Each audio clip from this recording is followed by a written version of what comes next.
Understanding the Sutra on the differences in karma. What kind of life are you shaping for yourself? Hello everyone and welcome to today's episode. Today, we are going to talk about karma. This episode comes from the profound teachings of the Sutra on the differences in karma. And it is extraordinarily important. It is so vital because, at every single moment, we are actively shaping our own lives. Are you shaping a life of happiness, peace, and freedom? Or one of constant confusion, bad luck, and suffering? In truth, all of this rests entirely in our own hands. In Buddhism, we often speak of transforming consciousness into wisdom, specifically, transforming the sixth consciousness into the wisdom of wonderful observation. The very core of this wisdom lies in observing karma. Once you truly understand cause and effect, you can subtly perceive every phenomenon in the world. Karma seems simple enough. Every thought, word, and action we take becomes a seed that will bear fruit in the future. As the scriptures say, whatever cause was sown in the past determines the fruit reaped in the present. Because it seems so straightforward, people often assume, I get it, I know this. But do we really? Not necessarily. Someone who truly understands karma would never commit another unwholesome act. They would naturally uphold the precepts and make noble vows. Why, then, do we still chase after delusional thoughts, get dragged around by karma, and react impulsively to people and circumstances? It is because we have only understood cause and effect on the surface. We haven't integrated it into our daily words and deeds.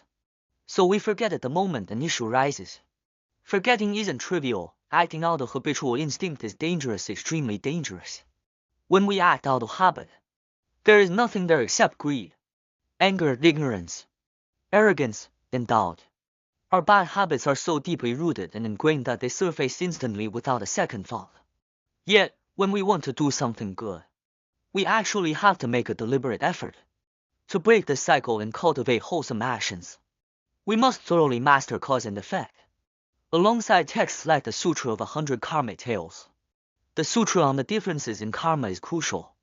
Its core teaching is something we should all etch into our minds. All living beings are bound by karma, depend on karma, and revolve according to their own karma. We exist precisely because of our karmic manifestations. When your karma for wealth arrives, you prosper. When your karma for misfortune comes, you suffer, and there is no bargaining. Even if someone were a head of state, they must endure their misfortune when it arrives.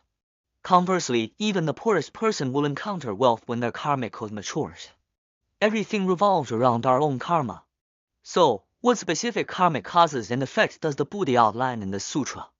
First, the Buddha lists 10 actions that lead to a short lifespan.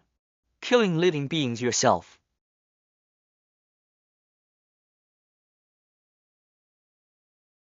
Wishing for the destruction of someone you hate. Feeling joy upon seeing an enemy destroyed. Terminating a pregnancy or destroying a fetus. Teaching others to perform such destruction. Establishing shrines where animals are slaughtered for sacrifice. Inciting others to fight and harm one another. According to Buddha's teachings, during this period of decline, human lifespan should naturally average 100 years. Dying before reaching 100 is considered a short lifespan. Have we engaged in any of these actions? Even if you were to timid to kill directly, did you ever feel secret delight when a person or animal you dislike met their end? Have you swatted mosquitoes, flies, or rodents? Why do sentient beings commit such acts? The root cause is the attachment to self. What pleases me stirs up attachment. What displeases me triggers anger. Because something displeases us, we act out of anger and take life. But if you inquire deeper, what is the self? We assume the physical body is self. But under careful examination, there is ultimately no fixed self. If there is no self, for whom are you being greedy or angry? Why harm another life? In contrast, there are 10 actions that lead to a long lifespan. Refraining from killing, encouraging non-killing, praising non-killing, rejoicing when others abstain from killing, actively rescuing those about to be killed, comforting the fearful, bestowing fearlessness, harboring compassion toward the suffering, showing great pity to those in dire need, and donating food and drink to living beings. Practicing any of these brings benefits far beyond longevity. For instance, offering food and drink bestows not only long life, but also wealth, physical vitality, grace, and strength. Beyond lifespan, the sutra addresses illness. The 10 actions that bring frequent illness include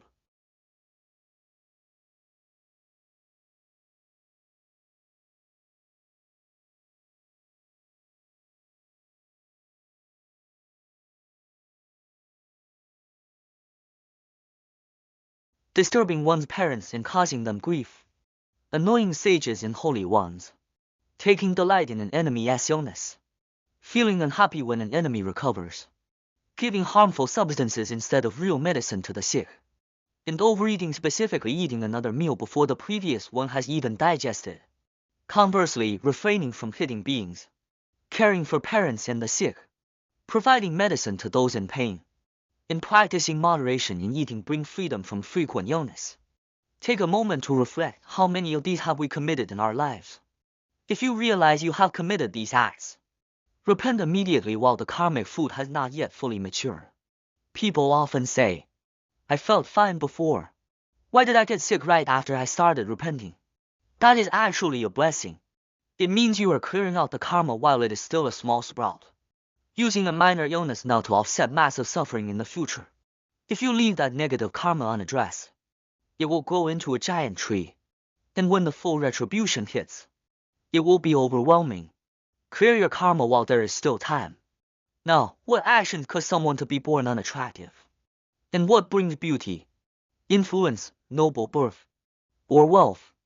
The sutra highlights 10 actions that cause ugliness: frequent outbursts of anger, harboring deep resentment, deceiving and misleading others, causing distress and annoyance to living beings, lacking love and respect for parents, lacking reverence for holy and wise beings, usurping the land or property of sages, extinguishing lamps in temples or shrines, mocking or despising those who are physically unattractive, habitually engaging in evil deeds. As the saying goes, mocking others brings the same fate upon oneself. Constantly indulging in anger, deceit, or disrespect builds up karma that manifests as an unattractive form in the next life. On the other hand, attaining a graceful and beautiful appearance comes from practicing non-anger, showing love to parents, respecting sages, cleaning temple grounds, and harboring respect rather than contempt toward others. Next, the sutra discusses influential power high vs. low status authority. Having low influence where no one listens to or respects what you say stems from jealousy and hindrance, feeling envious when others succeed, feeling delighted when others fail, lacking care for parents and teachers, and obstructing others from doing good. Conversely, great influence and respect come from rejoicing in others' success, giving rise to the Bodhi mind, honoring parents, and encouraging others to practice virtue. Regarding social birth and background, being born into humble or impoverished circumstances, lower lineage results from disrespecting parents, teachers, and spiritual seekers, ignoring parental guidance, and looking down on the underprivileged, showing genuine reverence, accepting wise guidance, and treating everyone with humility plants the seeds for noble birth. Finally, regarding wealth, the sutra explains why some highly talented individuals struggle financially. A critical cause of poverty, meager resources aside from theft, is reducing the livelihood of one's parents. Constantly taking from one's parents and draining their resources severely erodes one's own future blessings. Other causes include feeling unhappy when others prosper, sabotaging another person's success, lacking joy when witnessing charity, and feeling delight during times of famine or hardship. Conversely, refraining from theft, supporting one's parents' livelihood, assisting others in achieving success, and harboring compassion for those in need are the true causes for abundant wealth. Reflecting on these negative karmic causes is not meant to frighten anyone, but to alert us to how easily we overlook our bad habits. People often say, I just need to recite the Buddha's name to attain rebirth in the Pure Land. These karmic details don't matter. But the Pure Land is not a refuge for unrepentant negative actions. If we cannot even master basic daily morality, how can we expect to achieve ultimate liberation? Every single thought and action is actively building your future, while the saplings of negative karma have not yet grown into giant trees. Let us repent early and sow the seeds of virtue. Thank you for listening.